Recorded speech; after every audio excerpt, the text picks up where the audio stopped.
Some of you might know that earlier this week I traveled down to Virginia as my family finally got together to celebrate my father's life. He passed in March. It was a great occasion, really. We looked at old pictures and I heard some news stories, and I even met some relatives that I had never met before, cousins from some other side of the family. It was really fun.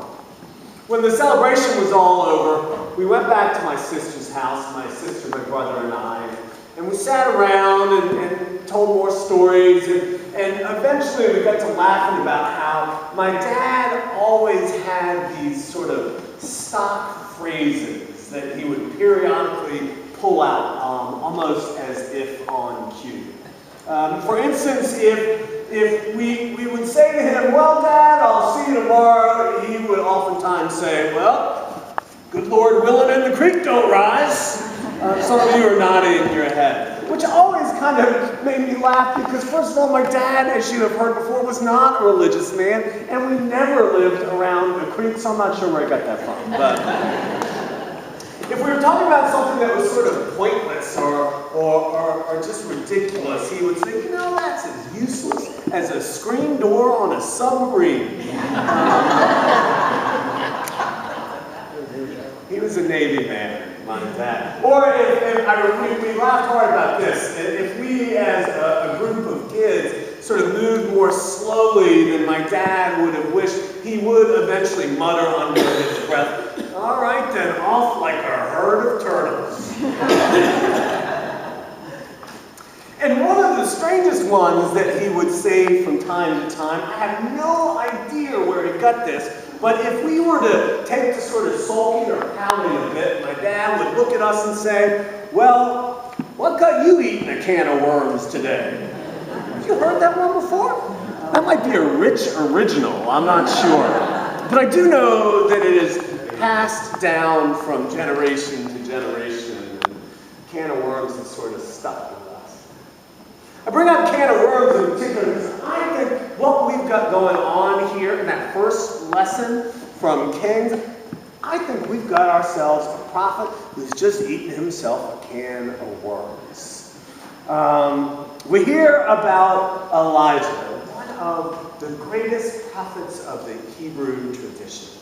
And to be fair, he's got some reason to be eating worms. I mean, he's had a hard go of it of late. Before today's story, he's gone toe-to-toe with Ahab, the king of Israel. Ahab married Jezebel. Ahab, who followed Jezebel and began to worship the god of Baal and set up altars and 1 Kings tells us that there was not a more wicked king in all of Israel's history than this King Ahab. And God would send Elijah there to remind Ahab of this. So you can imagine that they weren't in good terms, these two. Ahab used to call Elijah the troubler of Israel. Well, everything comes to a head on the top of Mount Carmel, where Elijah is there, and some of the Israelites, they come up there, and Ahab sent 450 of his best prophets, those who worship the god of Baal, up to Mount Carmel. And through a battle of wits that, I really tried hard to think how I would summarize it to you, and I just gave up. So just trust me on this one. It's a battle of wits up there, and Elijah wins. Elijah wins, and the Israelites gather and realize that the Lord God really is the Lord and God of Israel, that they have made an error following this god Baal, and they turn over all of the false prophets to Elijah, and the prophets are killed, and it's a good day for Elijah. Bad day for those other prophets, but a good day for Elijah. So now we get today's story, where Ahab is telling Jezebel just what's happened.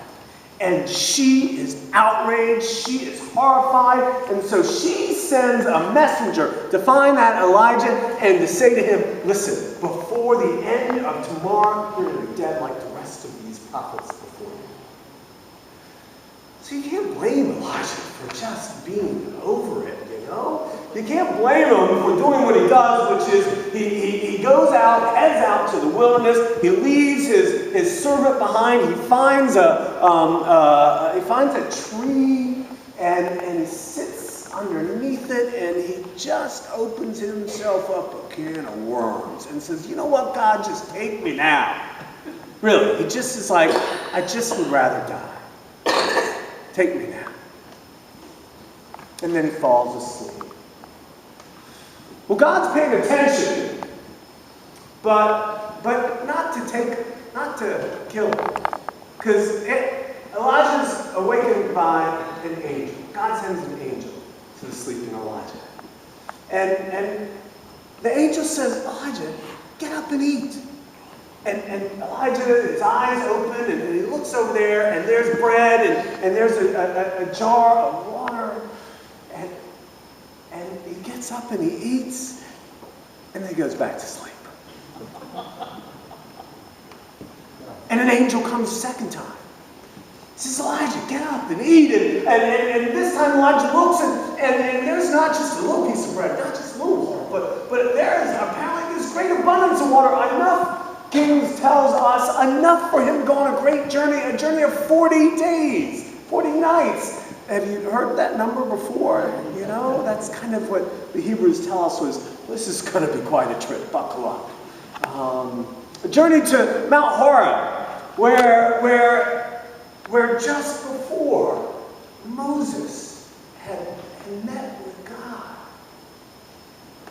God provides him this food so he can make the journey. And he gets to the mountain, the place where Moses has met with God. And he goes and he hides in a cave. That's what he does. He hides in a cave, and then God's voice says, Elijah, what are you doing? What are you doing? And he says, essentially, I am all alone, and it's just time for me to die. I should just die like the rest of the prophets that have come before me. And he takes out, I think, another can of worms and starts eating all over again. But God's not done with him. And God says, come on out. Come on out and stand on the edge here.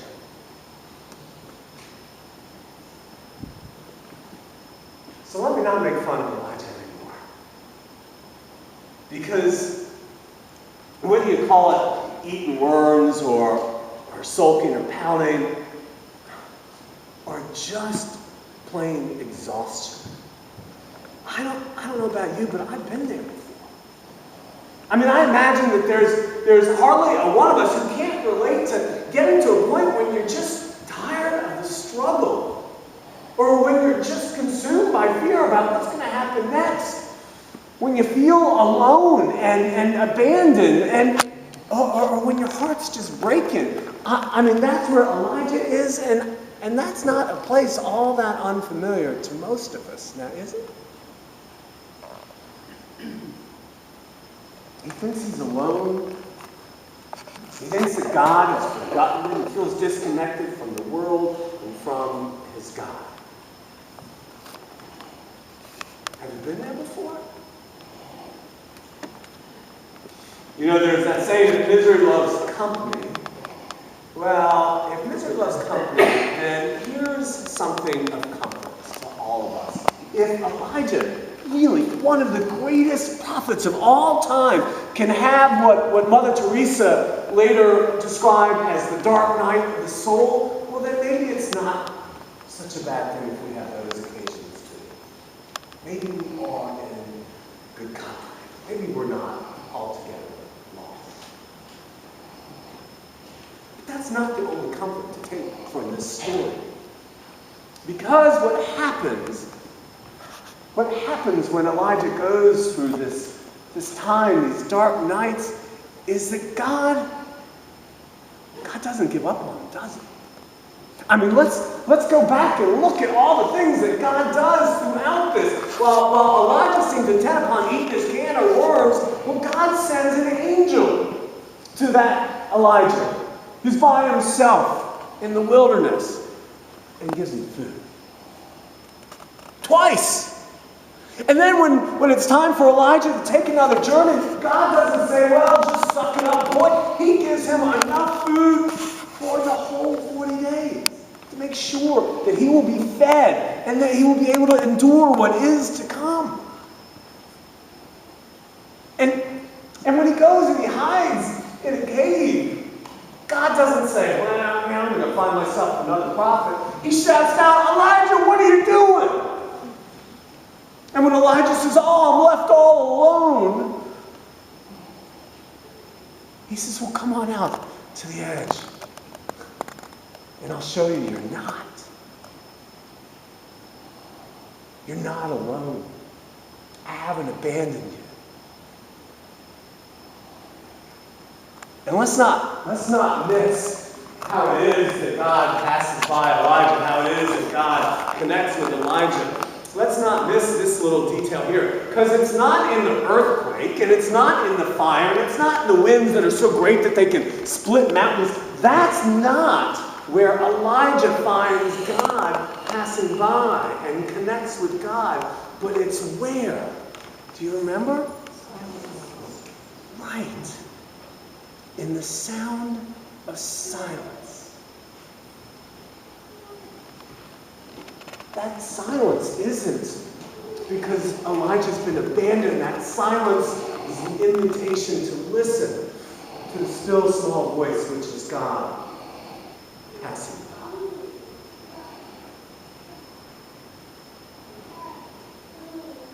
I have to tell you, as a young adult, when I started reading these prophets, the stories, I just never connected with them. They just seemed so fantastical, and I don't know, I didn't give them much of a chance. But as I studied them more and spent more time with them, I realized, wait a second, these prophets, their concerns, they are our concerns, and their struggles, why certainly they are our struggles. And their experience of God, about how God shows up in unexpected places and offering unexpected graces, that can be our experience of God as well.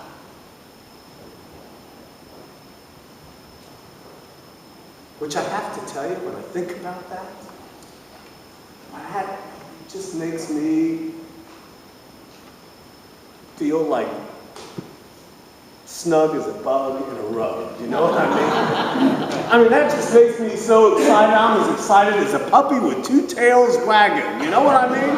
I mean, I am as happy as a pig. Well, anyhow, you get it.